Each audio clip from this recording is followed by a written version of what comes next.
episode 26. Welcome, everybody, back to the Rink podcast.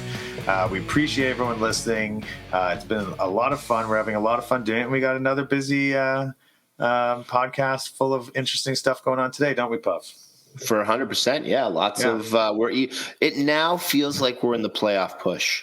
I find myself going through the standings, seeing how many points we need to clinch a certain spot. Yeah. Have you clinched? Have your team, like the teams, your two teams, have you clinched? Well, Austin's team, we are a beneficiary of the GTHO rules where everyone is making the playoffs. Oh, okay. So we will be in the, I guess it would be the 7 to 10 preliminary playoff round. Sure. Yeah. Where the top two will come out of there to make the final 8.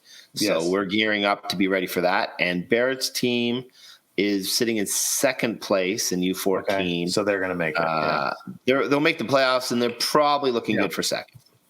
Okay, good. Yeah, I don't have any clue about my teams. So I think I saw a text that we have clinched, but I don't know. I would say we've been playing pretty well, like the last little bit, but you're going to probably tell me today we're 13th. So I'm not setting myself up for any sort of maybe 14th even. I mean, we might have even gone down. I don't know. As you know, I can tell you Aussie's team's clinched a playoff spot. Okay, there you go. So that's good. That's good news. So that means more hockey. And we're off to Rochester this weekend for more hockey, a tournament, not a showcase tournament, actual tournament. We're playing 3 other Canadian teams that are in the G, I think, in Rochester. But it's about the trip. You're in a hotel. It's about the trip. I'm just kidding. They're not all in the G, but they're all from Southern Ontario. I know that. Yeah, we're down in a hotel Thursday to Sunday. We haven't had a tournament because last year we were supposed to play in Buffalo, or a away tournament, that is. Because last year we were supposed to have a Buffalo tournament. That was that big snowstorm, if you remember, where they closed down Buffalo and the stadium and all that, if you remember that. 100%. Yeah, we got canceled. And then prior to that was obviously COVID, and I don't think anyone was really, that would have been 23. Yeah, we didn't have anything really go away then either. So the team is excited. Like, I'm excited to go. Like, I'm looking forward to this weekend. Actually, it's a nice little thing to look forward to in February is Rochester, New York tournament. Now, I would say, like, you have a great crew at Reef. Yes. A rambunctious bunch. Yes. You're going to make sure one parent at least keeps half an eye on these boys as they'll get kicked out of a Walmart frequent the Targets and Walmarts of they all want Cologne. They all want Cologne. Nice. That's what they're like. Yes, we've been researching where to get Cologne in Rochester.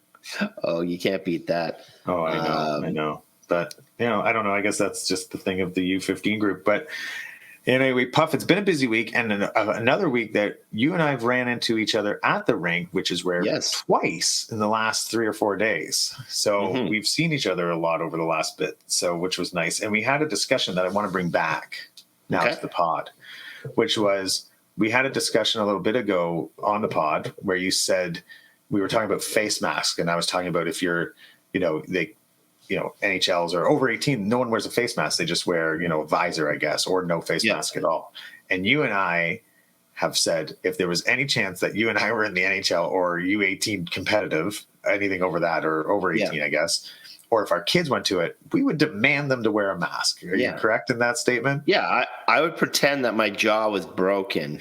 I'd be like Cowboy Bob Orton, who had the cast on his arm for months, even though we knew that arm wasn't broken. I'd have the face.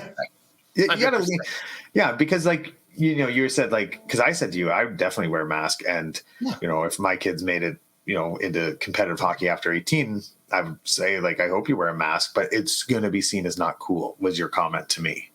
Yeah, it's going to hurt their game off the ice for sure. Right, but you got to lean into that. I think you got to just be super confident in that, right? You just got to. So you're saying we're the fishbowl to the bar.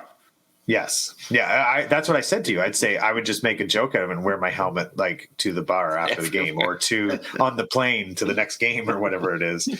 But what I couldn't believe is, when you think about it pragmatically, would you, and you asked me, would you, for, I don't know what you said, something like $100,000, would you just lie at your face on the ice and take a puck to the face? And the answer is absolutely not. But yet, everyone over 18 playing competitive hockey essentially is saying yes to that. Yeah. Would you do it for $5 million though? Yes. Yeah, I would No too. problem. Wait, But, who's shooting it? It's Who's an shooting NHL it? player. An NHL player. Jeez. It could catch you in the cheek or something. Yeah, I think I would want the cheek. I mean, your nose would be horrible. Eye would be horrible. Teeth would be horrible. If it caught you in the, cheek? like kind of there, but anything. Yeah, I think like I your kind of nose. have a fatty Imagine cheek. your nose exploding. No, $5 million. it would be Though. horrible. $5 million though. $5 million. That's life changing. That's a lot of money. That is a lot. But it's funny that when you go back in history, you know what has been around for 100 years and no one complains about is like the fact that you have to wear shin pads. Yes. But you don't have to wear a face mask. It just seems so unpragmatic. Like, I mean, you get hit in the shin. Okay, it hurts. It really hurts. I get it. It can be, but your face, you don't have to protect it the same way. It just seems also hurts. Also, really hurts. Like I just don't understand. Yeah. Yeah. So anyway, you should be as protected as possible. Would you do it for $5 million? Yeah, of course. I do everything for $5 million. Okay. Would you do it for? Would you do it for $100,000? No, not $100K. No. Unless it was cash and it was like sitting there. It's cash, tax free. If I had about 5 beers in me. No. Okay. Yeah. Sure. 8 beers. 8 beers. Yeah, you'd do it. All right. Well, there you go. But yeah, so we've run into each other at the rink a lot over the last couple of days, which has been nice to see it, Puff. And tonight, you did somebody. I was walking through the rink and I heard. I just saw GCAT. Did you? Yeah, that's good. I like it. I have a lot of people talking to me about it and giving us topics and giving us ideas and giving us critical or feedback about how we do things and what we talk about. And so I actually really enjoyed it. I think it's really, really, really nice. So, thank you for everyone. If you like the pod, come. Yeah, it's really nice to hear. So tonight we played just we were at Scarborough Gardens. Is that what that's called? That's Scarborough Centennial. That's EastEnders home rink. Is it? Yeah. It's cold rink. Very cold. Yeah. Very cold. I don't go there often, but we had a game tonight against the EastEnders, Ozzy's former team. We ended up winning 3-1, but it was a great game. It was tight. Well, it was an okay game, I would say. It was tight. It was 1-1 for most of the game, and then we got up 2-1, and then we got an empty net to win 3-1. But one of the parents told me, go ahead. Do you have any idea how many kids are on the team when Ozzy played? That are still on the team now there? Yeah, they're still on the team, yeah. Maybe 5 or 6. It's nice. There's that many of them been there the whole time. That's great. Yeah, 1, 2, 3. Yeah, maybe 4, 5, 6, somewhere in that range. Yeah, I think so. They're actually a really great group of parents. I really like that. The parents that I do know over there. Yeah. It's sad to change teams, but it was what it was. But it was it was a good time. And then the other night we played at the pond when I saw you on Monday against the Arrows. Also, they've been a team, I'll tell you, the Toronto Arrows U15 team, which is a team that we weren't always worried about, but like they've really come up. I think they've become a really good team. It was another tight game. We did win that as well, but it was a really good game. So it was a good week. And then we're off to Rochester. So that's what we've been up to. Nice. I always like when the Arrows are good. Yeah. One of those organizations that they tend not to be the best, but when you see they have a strong team, I always like that. I like that. So I have a question for you about this actually, because we posted on our Instagram, teams from Chestwood. I don't know if you saw that one where it was like I did. Yeah. Yeah. Like, so the Arrows and who is it? The junior Red Wings. Red Wings are there. And Shamrocks, I think. Shamrocks, right? So we showed those clips and stuff. And then someone commented to us in the background, is like, yeah, those are all great teams, but they take players from other feeder systems to make those teams or something along those lines. Yeah. So they don't, and they said, well, what's your, how about you talk about that? So Puffy, like, what do you think about that? Is that like, is there like sort of loyalty for teams that you like grow up with and you go with, or these other teams that are like, they start at a certain division and, then they sort of take and gather kids from those places that they've been, learning from. Well, do you have an opinion about any? I don't. I'm just to make a record. I certainly don't have an opinion on this beyond like great hockey and it's, go where you want to. But I mean, is there a controversy around this? I wouldn't say it's controversy. It's actually tough for these organizations because, say a Ted Reeve, for instance, they have their minor hockey association with the House League and Select program. And then that, takes right into the GTHL. So, they have usually you'll just have a group that will come in, where organizations like Toronto Arrows, they don't have that house league select. So they need to find kids that are in these other organizations to stock their roster. So sometimes they don't find a group, and that's why their teams aren't very strong. But when they can find a good group, they can be very competitive. But it's also a place for kids, because there's not always enough spots for those kids just to feed right through that same organization. So they need somewhere to play. They need somewhere else to go. So they either become, so those teams either become sort of an overflow team, if you will, of sort of a team that has sort of a filler system, or an area where other players can all come together to make sort of a strong team, or like a competitive team, I guess is the way to look at that. Yeah.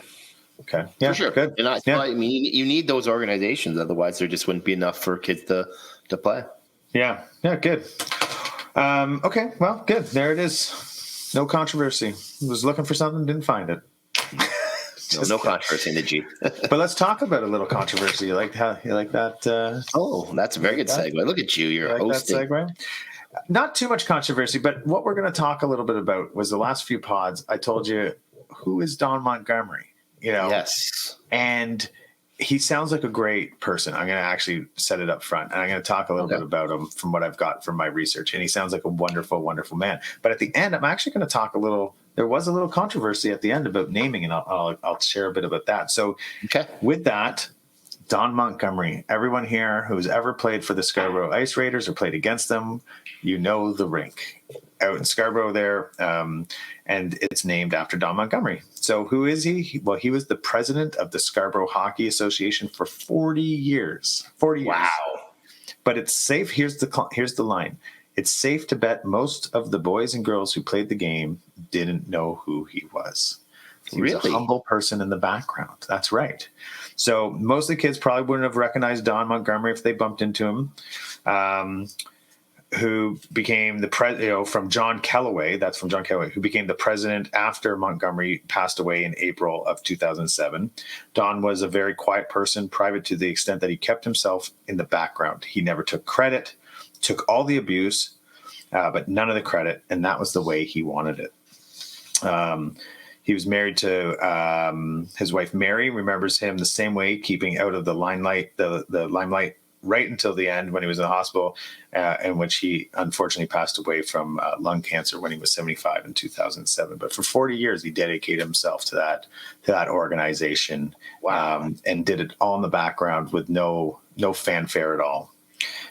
He was born in Saskatchewan, but his family moved to the Maritimes when he was about 10. He was a great athlete and also played professional hockey on the East Coast before moving to Toronto. Married by then, he and Mary bought a house in Dorset Park, area of Scarborough, which I think is not too far, in 1955, and never left. He worked selling equipment to furriers for a time. I don't even know what that means. Then switched to selling fabrics to retailers was his job. Nice. He started coaching softball and hockey in the 60s when his son and daughters were growing up, and soon became president of the Scarborough Hockey Association. And later he would be the founding president of the Scarborough Girls Hockey League. He also started several hockey tournaments and raised money for Scarborough hospitals. He literally raised hundreds of thousands of dollars for the Scarborough community and hospitals over that 40-year period. He's one of the counselors. Here's a quote: "If I have one regret, it's that I never met the guy," said one of the counselors in Scarborough. Who is this? Adrian Heaps. So Adrian Heaps, one of the counselors from Scarborough, he said, "If I have one regret, I never got to meet Don Montgomery. I've lived in Scarborough since 1982. Even though I've never played hockey, my friends, sons, and daughters did. I never heard of the man. This is the kind of role he played. He was a major player, but he kept a very minor profile." So I think us talking about him is probably giving him a lot of the kudos that he probably wouldn't have appreciated maybe. But it's really nice to see people like this that are humble in the background. Yeah. So a little history. In the 1970s, Scarborough Hockey Association broke its affiliation with the GTHL. No one quite remembers why. actually.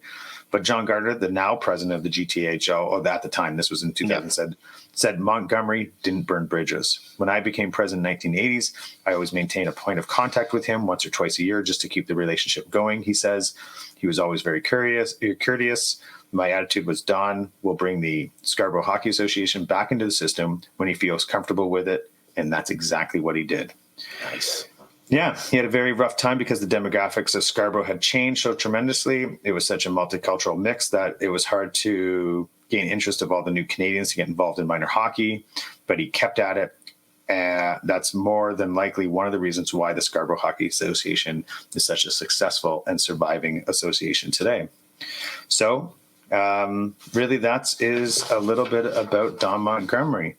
So, as I said, he sounds like a great man, and he did a lot of things for Scarborough. But so in October of 2007, the community decided to change the name of the arena, which was the Mid-Scarborough Community Center, will be renamed the Don Montgomery Community Center. Mm-hmm. And however, there was a couple people from the community that did not want to call it Don Montgomery. Yeah, they said no. So the main thing in the community center is that it is for the people that are reflected there, and all the people should be reflected there, said one of the community members. And with that, we stand against naming the arena Don Montgomery. Mm-hmm. So they made this pitch to the councillors, Adrian Heaps, who I've already talked about as one of them. Mm-hmm. And the two explained that the emphasis on hockey at the community center left many of the newcomers in the area feeling alienated because of the expense involved in participating in the sport. However, Ward 37 councillor Michael Thompson took offense at the suggestion, asking whether they were aware that Montgomery was also promoted all other sports in Scarborough, explained all the work he did for charity for the hospitals in the community, and wondered whether they were concerned about naming the center after him because he didn't reflect the cultural diversity of the area, being a white man. Mm-hmm. The two denied that and insisted it was just about a hockey program. However, basically, long story short, is the councillor said, good riddance to that. We don't believe in you. This man has done such a great job for here. There's no need to put up a fight against this. All councillors voted for it. And in 2007, October, the arena was named after Don Montgomery, who sounds like a wonderful man and had a great history with the Scarborough thing. So after years of going there, there's a history about Don Montgomery. Thank you, Don, for all your stuff. Very nice to hear that there's no real controversy as far as his something he did. He seemed to be a terrific guy, and that's the type of person that you'd want a building named after, especially someone who did so much for that community. Yeah, so there you go. So now every time you walk into Don Montgomery, you know a little bit. We've learned a lot on this podcast. I have to say, it is probably one of my favorite rinks. We're there quite a bit. We've been there quite a bit since the kids started hockey, really. Yeah. Yeah, it's a staple rink for us, too. However, going in there with Clive now, who's younger, the change rooms are small. I will have to say. They are small, for sure. Yeah. They are Maybe small. I'm big, I don't know. Maybe I put on some weight, but it seems small in there. There's a smell in there that you would probably appreciate, but not everyone does. Yeah. There you go. It's an interesting building, but I love it. I do love that place. Yeah, me too. So anyway, Puffy, we've talked a lot. We've shared a lot, but guess what time it is? It's time to check in on the rankings. It's time for the rankings. Let's see how we do. U10. Let's start, as always, in U10 AAA. Continues to have G teams in the top 3 spots and 5 of the top 9 overall, with the Toronto Marlboros remaining in top spot. Team on the rise is the 5th-ranked JRC, winners of 4 straight games to give themselves some breathing room over Don Mills and the Toronto Titans for a top 5 league spot. U10 AA has 3 of the top 6 from the G, with the EastEnders winners of 15 straight league games, leading G teams in 2nd spot. EastEnders played the 6th-ranked Toronto Wolverines last week in an exhibition game and won 7-2, which helped their division rival Ted Reeve moved up to 5th, 1 spot ahead of the Wolverines. A quick question. Yes. And maybe I've missed it. Toronto Wolverines. Yes. I don't know anything about this organization. It's on the spot? No, it's I wouldn't say it's a powerhouse organization in the West, but they definitely sometimes have some teams that do quite well. I like the name, Wolverines. Yeah. I don't know 100% where they play their home games out of, what rink. Yeah. Okay. Well, we'll do a little research on that. At some ages, not very strong. Some ages, like U10, very strong. Okay, good. The U10 single A still waiting for a G team in the top 10 with the Vaughan Rangers, the top G team, in 32nd spot, 4 ahead of Forest Hill. Team making a push towards the playoffs is the 38th ranked Markham Islanders, winners of 6 straight league games and sit 6 points ahead of Forest Hill for top spot in the East. U11 AAA sees the G holding down the top 3 spots and for the top 5 with JRC in top spot. Big game this Saturday at Westwood when JRC, trailing the Toronto Marlboros by 3 points for top spot, meet the 5th ranked Vaughan Kings. Must win for the game for the Canadians if they want to catch the Marlboros. U11 AA has 3 G teams in the top 10, with the Vaughan Panthers still the top G team remaining in 4th spot. The 9th ranked EastEnders, winners of 6 straight league games, have clinched their 2nd straight East Division regular season championship. Congrats to that group. U11 Single A still has no teams from the G in the top 10, with the Leaside Flames remaining the top G team in 16th. The Vaughan Rangers, winners of 14 straight games, remain 35th ranked in Ontario, and we'll talk to their head coach, Mike Leibowitz, on Monday. So they've stayed in the 34th position. 35th. They dropped to 35th. They dropped? Yeah. They're 14 wins, and they dropped. Yeah. Well, other teams are moving. Can't wait for that conversation with Mike. U12 AAA remains a G-dominated loop, holding the top 4 and 7 of the top 9 spots. Stick taps for the top-ranked North York Rangers, who picked up their 50th win of the season out of 54 games, including tournaments and exhibition. U12 AA has the top 2 ranked teams in Ontario from the G and 3 of the top 4, all from the GTHL West Division, with the Faustina Toros in top spot. Team I have my eye on is the 15th ranked Humber Valley Sharks, a steady improvement all season, and last Sunday they tied the top ranked Toros 3-3.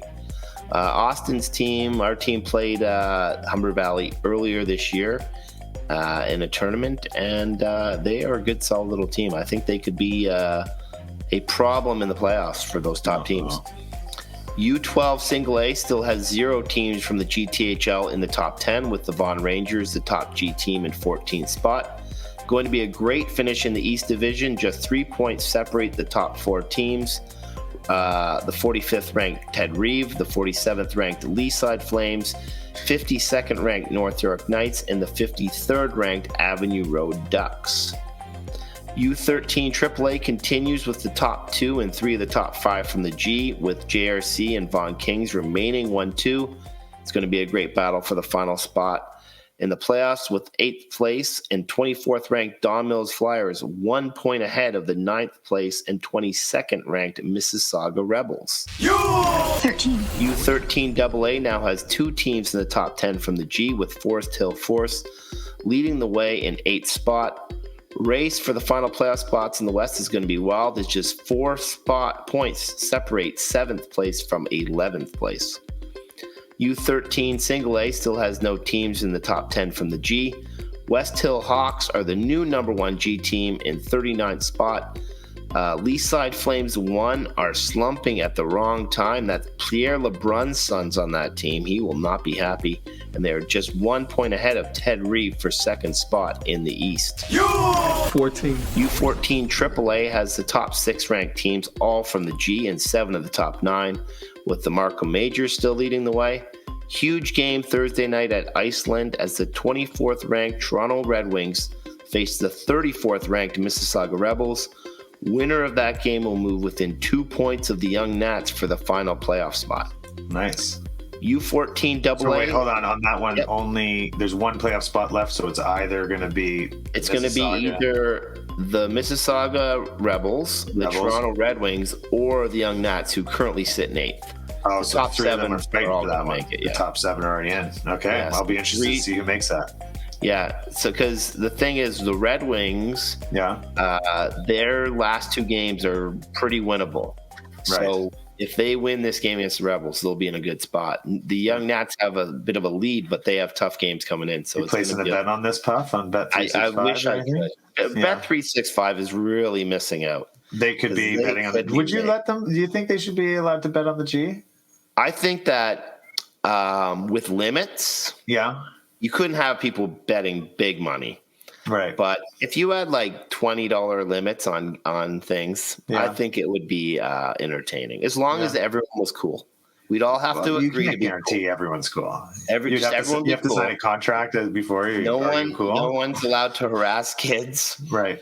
But imagine your like kid scored a goal that put the over 6.5 goals in the game. That would be amazing. That'd be a great father-son or mother-son or mother-daughter experience. Let's pick this up because I would like to actually talk about, would you probably illegal, but it's definitely illegal. Yeah, but imagine a world with no rules. Would you? It'd be amazing. Yeah, I would definitely be into it. I'm a supporter. All right. U14AA has 3 of the top 4 spots from the G, and there is a new number 1 ranked team. The Scarborough Young Bruins, winners of 12 straight games in league play, have now moved into top spot in Ontario. The Vaughan Rangers, leading the West Division, fell the 3rd, with the Toronto Eagles remaining in 4th. U14 Single A has an impressive 7 of the top 10 from the G, with the Toronto Eagles remaining in top spot for the 10th week in a row. However, a team on the rise as the playoffs approach. The West Mall Lightning, who beat the top-ranked Eagles on Sunday afternoon at Lambton, have now won 5 straight games, so they are coming hot. U15! U15 AAA sees the G with the top 4 and 5 of the top 9 spots, with JRC remaining on top. Huge game coming up Monday when the top-ranked and 3rd-place JRC meet 1st place and 3rd-ranked Toronto Titans at Scotia Pond. The Titans lead 2nd-ranked Don Mills by 1 point for top spot. On Monday, I watched that team, Don Mills, play Vaughan Kings.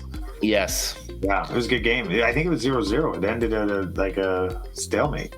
What did you think of just watching the pace of play? It's a totally different game. It's ridiculous how good they are. It's amazing how good they are. It is. You can really see it, especially at like U15 level. Like it's just. But they're incredible. 14 years old, and you're insane. Like, oh my god! But I guess 3 years from now, some of those kids will be playing in OHL games. Yeah, I'm sure. But now, how many of those? It's anyway. It was incredible. I loved watching it. To be honest with you. Yeah, there's kids on that ice that will be playing in the OHL in 2 years. 2 years playing. Crazy, 3 years. Yeah. Yeah. But it was like, we were walking out and I was like, it was so fast. I couldn't believe it. No. Yeah, it was incredible. U15 AA has 3 teams in the top 5 from the G, with the Vaughan Panthers leading the way, moving up 1 spot to 2nd, followed by the Vaughan Rangers in 3rd. Playoff race in the East Division has just 3 points separating 3 teams for the final playoff spot. 72nd East Scarborough Young Bruins, 79th North York Knights, and 81st North Toronto. U15 Single A continues its dominance, holding down the top 5 spots in 7 of the top 9, with Forest Hill remaining in top spot. Great team. Team to watch out for, the Ted Reeve Thunder. Ranked 13th, but they've won 5 straight games. Yes. So they are coming in hot. Tonight's game would not be at the right time. And tonight's game would not be in those rankings, right? No, not in those rankings. But I think I did update it. Yeah, okay. Good. Yeah, but you've won 5 now. Now, would our games in Rochester count for anything? Yes, they will, but you have to put them in GCAT or someone from your team.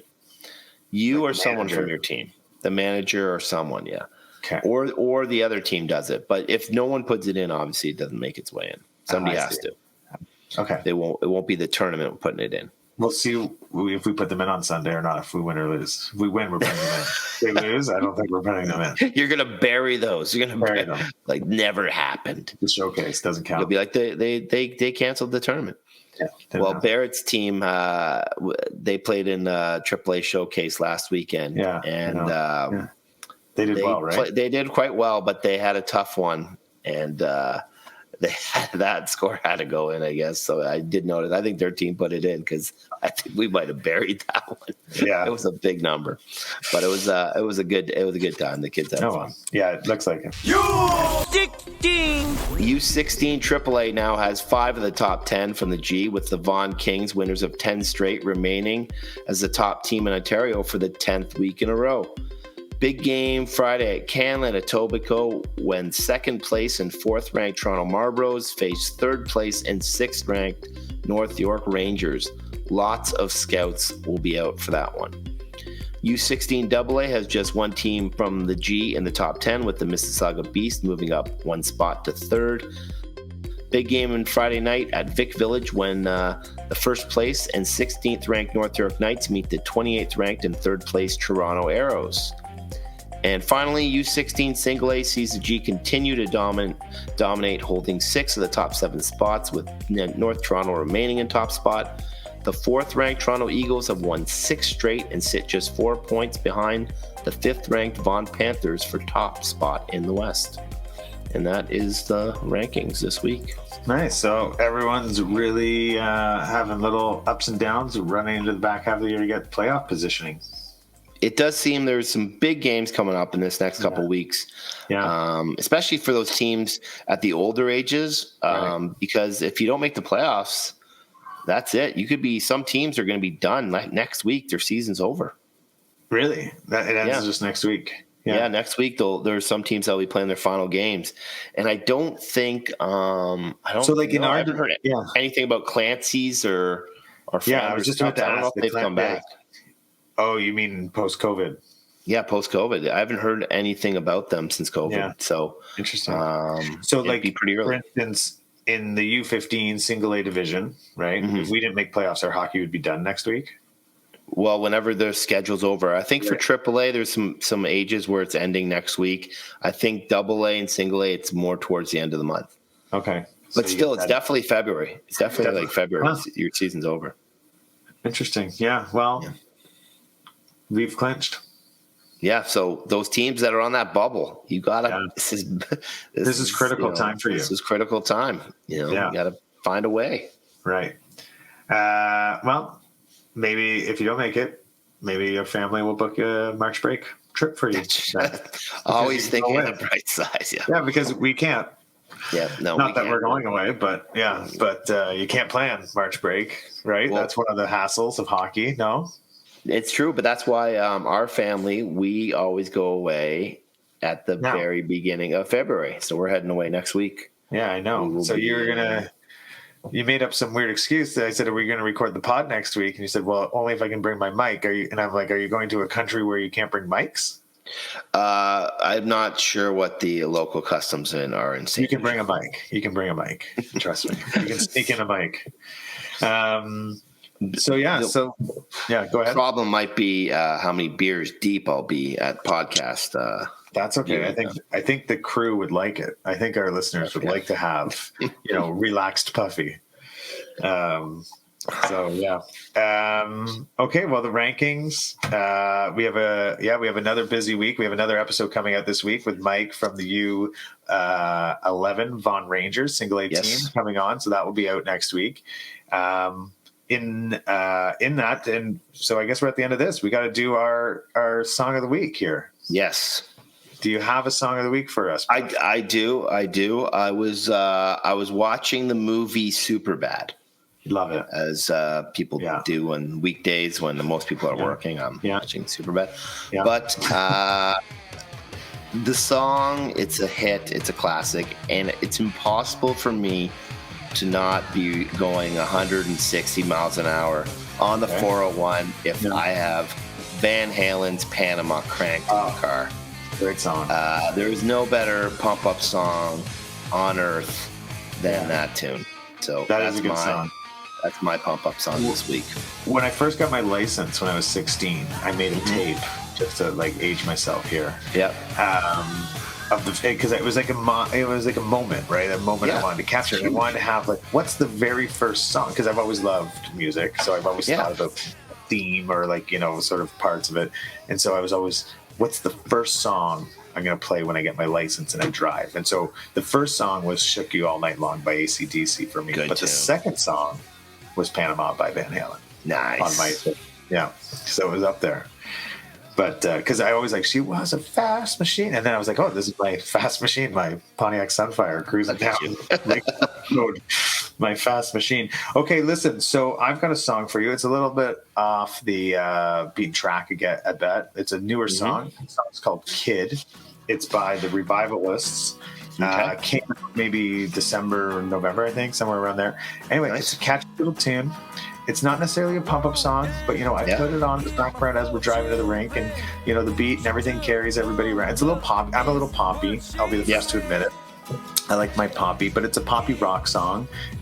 Kid by the Revivalists. If you haven't heard, people, I give it a listen. The whole album actually is pretty good, so I wanted to introduce some new music today, and so that is going to be my song of the week for the team. Well, your song of the week, last week, maybe the week before, Trendsetter? Big Trendsetter, yeah. I see it everywhere now. Yeah. It was like the Chiefs social, Kids City Chiefs social. Yeah. They had the guys coming out, and that was the song they had playing. I was like, oh. Really? Well, I said to Ozzy. So here's a funny story. I said to Ozzy, I said, oh, I'm going to use Trendsetter. Or maybe I said I used Trendsetter as my song of the week. I'm like, do you like that song? And I was asking him and actually another kid on the team, because I was driving him to the game. Yeah. And they're like, no. They're like, I'm like, what? You don't like this song? Like the beat? They're like, it's a song like you like. And like mom would like and think it's cool and do like socials with it. And that's exactly what we did with it. So they made fun of me. So it wasn't cool enough for them, but they're also criticizing cool enough for everything. The Kansas City Chiefs team going to the Super Bowl there, Oz and Buddy. Yeah. Oz and Buddy. Sachin. Taylor Swift, you ever heard of her? Yeah. Pretty cool. Usher, you down? Usher, how did Usher get the Super Bowl? I know. Like, can we, with Taylor Swift going to the game, can't we just do a quick pivot here and just get I like Usher. I never felt Usher's a Super Bowl halftime show. I have to tell you, I agree with you. I have to agree with you on this statement. Like, who I would think would be great, and now again I'm aging myself, but I would love to see like a Pearl Jam as a halftime show, or a Green Day, it'd be great. Or something like that. Green Day just did the Grey Cup, right? Yeah, Grey Cup, and everyone said it was unbelievable. So they were fantastic. Yeah, of course. But anyway, well, with that, I think we've said it all. Puff, that's it. Another episode over. Yes. So. Thanks, everybody, for listening. We always appreciate it. Listen on Spotify, Apple, share, review. You can see us on YouTube. Follow us on Instagram. Tag us, write to us, everything you can. We appreciate it all. Stoff, thanks so much for all your support on this. Look forward to it. Puffy, anyone else? Anything else for the rest of the week? No, just everyone gear up to big playoff push. And I'll see you next time from sunnier locale. Okay, we'll see you then. Thanks, everybody.